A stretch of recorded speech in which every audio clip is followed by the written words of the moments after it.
नमस्कार, मैं ऋषि सिंह परिहार, जिला रीवा मध्य प्रदेश से हूँ। और आज हम लोग आए हैं गांव के पास में, ये नाथ घाट करके जगह है। और वहाँ पे मैंने सोचा कि क्यों ना मैं संदीप भैया का इंटरव्यू ले लूँ क्योंकि ये कवि हैं और इनकी कविताएं बहुत फेमस है और बहुत अच्छी कविताएं लिखी हैं, जिसमें से एक दो कविताएं मेरी मोस्ट फेवरेट हैं। तो आइए जानते हैं इनके बारे में, कुछ सीखते हैं, कुछ सिखाते हैं। तो क्या बोलना चाहेंगे, आपका बचपन का सफ़र कैसा रहा? सबसे पहले तो मैं ये बोलना चाहूँगा कि आपने कुछ ज़्यादा अधिक तारीफ कर दी। इतनी तारीफ के काबिल नहीं। ये तो आपका प्रेम है, ये तो एक आपका साहित्य के प्रति लगाव है। और मेरा बचपन बिल्कुल साधारण सा ही बीता। हम सब एक दूसरे के पड़ोसी रहे हैं तो जानते ही हैं, जैसे एक सामान्य परिवार का बीतता है, खेलते हुए गाँव में और स्कूल और ये सब चीज़ें ऐसे ही चलता रहा। जैसे कि क्या होता है, बचपन में हर किसी का सपना होता है कि मुझे ये करना है, बड़े होके ये बनना है, ये करना है। तो कुछ आपका भी ऐसा सपना था कि कभी बनना है मेरे को? बहुत अच्छा सवाल सिंह साहब। मुझे ऐसा लगता है कि बचपन में अगर मेरे ख्याल से सभी के साथ ऐसा होता होगा कि बचपन में तो ऐसा कुछ ज़्यादा आपका कंफर्म नहीं रहता। आप जो चीज़ें देख लेते हैं वही आपके सपने जैसा बनने लगता है। तो यही बात होती है कि जो बचपन का आपके ऊपर बड़ा असर पड़ता है कि आप जिन चीज़ों से आप अधिक जुड़े रहें, कुछ वैसा ही आपका एक वो उससे जुड़ाव बनता जाता है और वही चीज़ आपका लक्ष्य बनती जाती है। और एक समय पर जब आपको लगता है कहीं पर कि हाँ ये कर सकता हूँ, तो फिर आप आगे बढ़ जाते हैं। आपने कॉलेज कहाँ से किया और वो कविताएं आपने कब से स्टार्ट की? पहली कविता आपकी कब रिलीज हुई यूट्यूब पे? यूट्यूब पे तो मैं बहुत बाद में आया। और इसके पहले लेकिन अगर यदि मैं कविता की बात करूं तो जब मैं स्कूल टाइम में जब था मेरा, मैं 11वीं 12वीं में, तब मैंने कविताएं लिखी थी। और उनको ऐसे कोई पन्ना तो इकट्ठा नहीं किया था मैंने उनको लिख करके, तो सब इधर। लेकिन जिस कविता को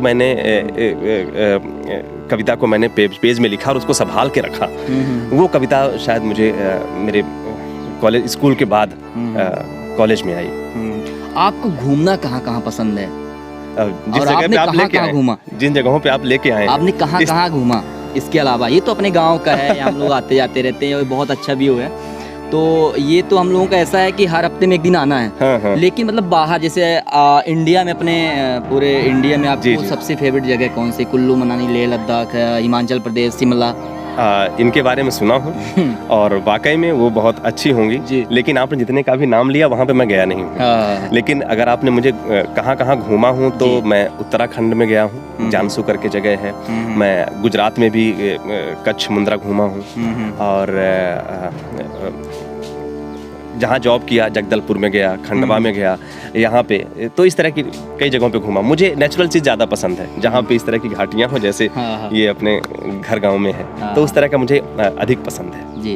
अभी मतलब एक क्वेश्चन ऐसा है आपसे मैं पूछना चाहूँगा, हर किसी के बचपन से लेके जैसी उम्र है आपकी, जो उम्र है, मेरी जो उम्र है, तो हर किसी के लिए ऐसा कोई ना कोई व्यक्ति, ऐसा कोई ना कोई दोस्त होता है जो मतलब बचपन से साथ में रहता है। ऐसा कोई दोस्त जो आपके लिए बहुत खास हो?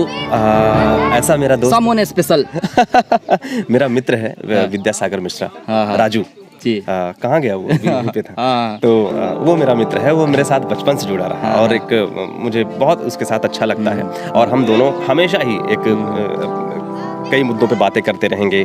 ऐसे ही एक हंसी वाला माहौल चलता रहेगा। कभी किताबों में उनकी भी रुचि है, हमारी भी रुचि है, तो इस तरीके से एक बड़ा अच्छा साथ बना रहा। स्कूल टाइम में, कॉलेज टाइम में ऐसी कोई घटना जो अभी तक आपने किसी को न बताई हो, जो आप हमें बता सकते हैं? ऐसी कोई घटना तो नहीं है कि कोई स्पेशल तरीके से, लेकिन एक चीज़ का जिक्र जरूर करना चाहूँगा। आपके ना तो स्कूल से रिलेटेड है, ना तो कॉलेज से रिलेटेड है। ये संबंधित है मेरे बचपन से। जब मैं एक आध बार ये वीडियो में भी बोला हूँ कि मेरी मम्मी ने, मैं थोड़ा शरारती था तो ज़्यादा शैतानी हो जाती थी, तो मेरी मम्मी मुझे डांटती थी। एक दिन कुछ अधिक ही हो गया तो मम्मी ने मुझे पकड़ लिया और पकड़ के मम्मी ने अपने हिसाब समझाया, मैं बहुत कम उम्र का रहा हूँ। तो मम्मी ने कहा कि देखो वो फोटो देख रहे हो ना, तब आपने देखा होगा कि ब्रह्मा विष्णु महेश की एक फोटो आती थी तो वो लगी रहती थी। तो मम्मी ने मुझे कहा कि उनको देख रहे हो ना बीच में जो ब्रह्मा जी हैं, वो सब देखते रहते, तुम क्या कर रहे हो?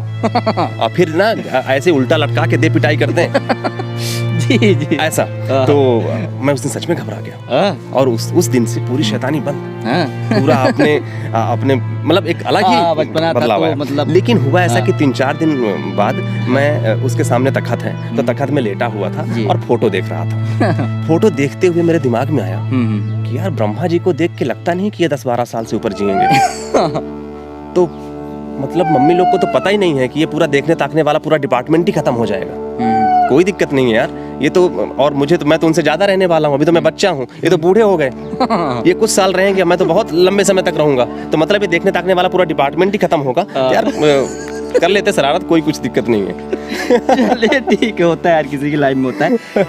मैं एक चीज़ और बोलना चाहूँगा, आपकी आवाज़ इतनी बुलंद है, कभी आपको ये नहीं लगा कि मुझे एक्टर बनना चाहिए? चलिए, आपने मुझे बता दिया, मुझे पता नहीं है ऐसा कुछ भी, ये तो आपका दरअसल आवाज़ कुछ अच्छी बुरी नहीं होती, मेरा ऐसा मानना है। मुझे ऐसा लगता है कि जिन चीज़ों के प्रति आपका लगाव बन जाता है, जैसे मान लीजिए अगर मैं कुछ बोल रहा हूँ और वो जो मैं बोल रहा हूँ वो आपकी रुचिकर विषय है या इस तरीके से, तो कहीं ना कहीं हमारा एक लगाव बन जाता है। और किसी चीज़ को हम बार बार सुनते रहते हैं तो एक अपने मन में ये तो आपका प्रेम है कि आप अब जैसे आप कवि हैं, आप पोएम लिखते हैं, इतने सारे कवि हैं, तो उसमें से मोस्ट इम्पोर्टेंट जिससे आपने बहुत कुछ सीखा हो, ऐसे कोई कवि का नाम बताइए आपका, मतलब जो जिनसे आपने बहुत कुछ सीखा हो, जिनको देख के आप इंस्पायर हुए हों। बड़ी बात तो ये है कि हर कवि की रचना कोई ना कोई संदेश रखती है। और सबके जीवन में जो जिस तरीके के भाव से प्रेरित होता है, उस भाव के कवि ढूंढता है, उस भाव के कवियों से हमारा ज़्यादा अधिक संबंध रहता है, हम उनसे जुड़ते हैं, उनकी रचनाओं को पढ़ते हैं। इस तरह से मुझे जो है तो मुझे पुराने, अगर मैं कहूँ जो हमारे क्लासिक लोग हैं, कि जैसे जो साहित्यिक निधियां हैं, रामधारी सिंह दिनकर जी हैं, महाकवि निराला जी हैं, ये सब मुझे बहुत पसंद रहे। मैं उनको हमेशा अधिकतर पढ़ता, अटल बिहारी वाजपेयी जी। आप तो कवि हैं, ठीक है, मैं आपसे एक चीज़ और पूछना चाहूँगा, आपका फेवरेट एक्टर कौन है? जिनकी आप मूवियाँ देखना पसंद करते हैं?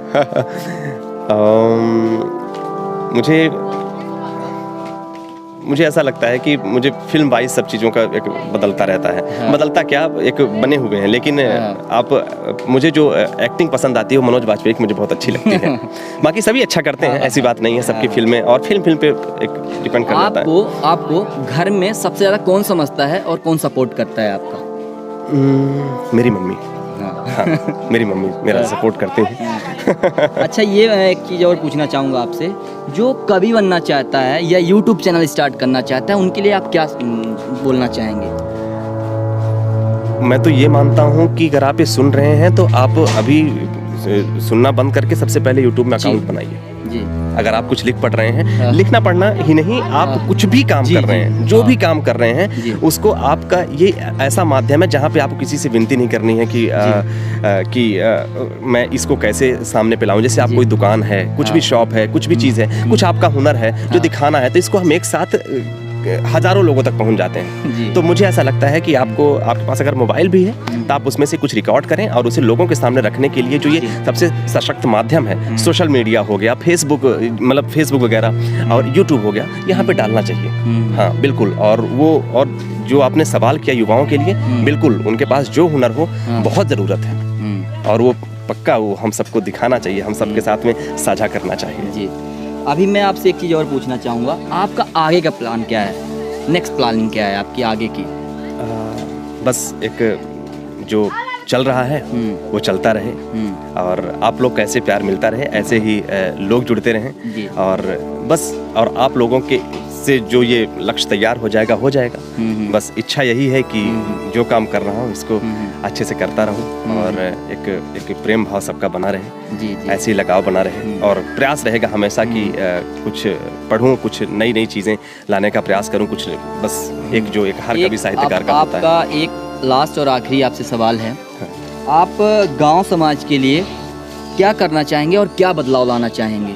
अगर आपको ये मौका मिलता है, कभी ऐसा टाइम आता है या फिर होता है, तो क्या करना चाहेंगे उनके लिए, गांव के लिए, समाज के लिए क्या बदलाव लाना चाहेंगे? सिंह साहब, कई बार ये राय चीज़ें समय समय पे बदलती रहती हैं। जैसे हम कोई घटना देखते हैं तो हमें लगता है कि ये नहीं होना चाहिए, कोई घटना देखते हैं तो हमें लगता है ये नहीं होना चाहिए, कोई घटना देखते हैं तो हमें इस तरीके का एक आता है। लेकिन मुझे ऐसा लगता है कि सबसे अगर बदलाव लाओ तो एक चीज़ है कि अगर हम शिक्षित कर दें वर्ग को, एक जो भी अपना युवा वर्ग है, जो आने वाले जूनियर्स हैं, जी। जो भी लोग हैं, अगर उनको शिक्षित हो जाए वो, मुझे एजुकेशन में मैं हमेशा मुझे लगता है कि जब वो पढ़ लें और साहित्य से जुड़े रहें, क्योंकि साहित्य ही उनको एक ऐन मौके पे संभालता है। जी। जब आप कुछ भी, कितने भी बड़े व्यक्ति हो जाएं, कितना कुछ भी आप कई विधाओं में आप कुछ भी काम करके आप बहुत ऊपर तक पहुंच गए, लेकिन आपको ऐन मौके पे अगर आप साहित्य प्रेरित करता है, आप साहित्य से प्रेम रखिए अपने, तो वो आपको एक, मुझे ऐसा लगता है कि मैं अगर करूँगा तो मैं शिक्षा पे जोर दूंगा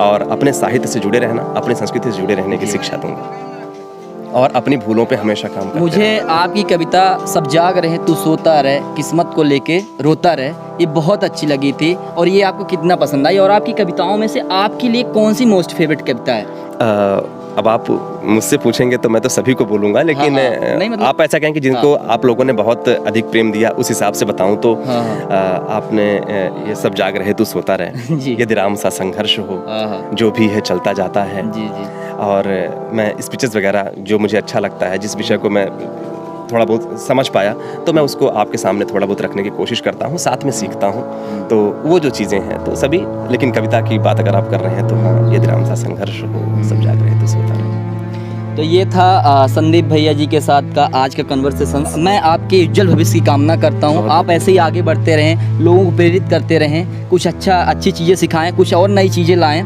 बस यही चीज़ सीखना चाहूँगा, सिखाना चाहूँगा। बहुत शुभकामनाएं। आप जिस तरीके से आप ये पहल शुरू कर रहे हैं, साथ में ये सीखने की उम्र है हम सबकी, तो हम सीखते रहें, अपनी गलतियों पर काम करते रहें। और मैं आपके भी उज्जवल भविष्य की कामना करता हूँ। आपका जिस तरीके से अभिनय में रुचि है, अभी अपन जिस जगह पे आए हैं, ये जगह आपको कैसी लगी? मतलब अपन तो बचपन से आ रहे हैं, ये फर्स्ट टाइम ऐसा हुआ है कि हम लोग यहाँ पे वीडियो शूट कर रहे हैं। मैं सच कहूँ तो मैंने बचपन से इसके बारे में सुना है, आया आज ही हूँ। लेकिन इतना सुनाने वाले, इतने मतलब कौशल है उनमें, सुनाने वालों में, कि उन्होंने मुझे पूरा दृश्य दिखा दिया था कि नाथ घाट ऐसा ऐसा है। अभी जब मैं आया हूँ तो मुझे उसी तरह के दृश्य मिल रहे हैं जैसा उन्होंने मुझे सुनाया था, और बहुत सुंदर है, बहुत सुंदर। मैं जहाँ पे रिकॉर्डिंग लेना चाहता था, थोड़ा सा दिखा दीजिए सिंह साहब, विपिन जी, ये दृश्य जो आप देख रहे हैं। तो भैया का चैनल है कवि संदीप द्विवेदी जी के नाम से, तो please like, subscribe and share करें, और बहुत अच्छी चीज़ें सीखने को मिलेगी, मैं बता रहा हूँ, और सीखें और सिखाएं। और ऐसे ही मैं अभी बहुत सारे लोगों से मिलवाऊंगा, और देखने के लिए, सुनने के लिए, अगर जुड़े रहने के लिए, तो उसके लिए मेरा चैनल है ऋषि सिंह परिहार के नाम से, तो लाइक, सब्सक्राइब एंड शेयर करें। Thank you so much. Thank you, बहुत बहुत।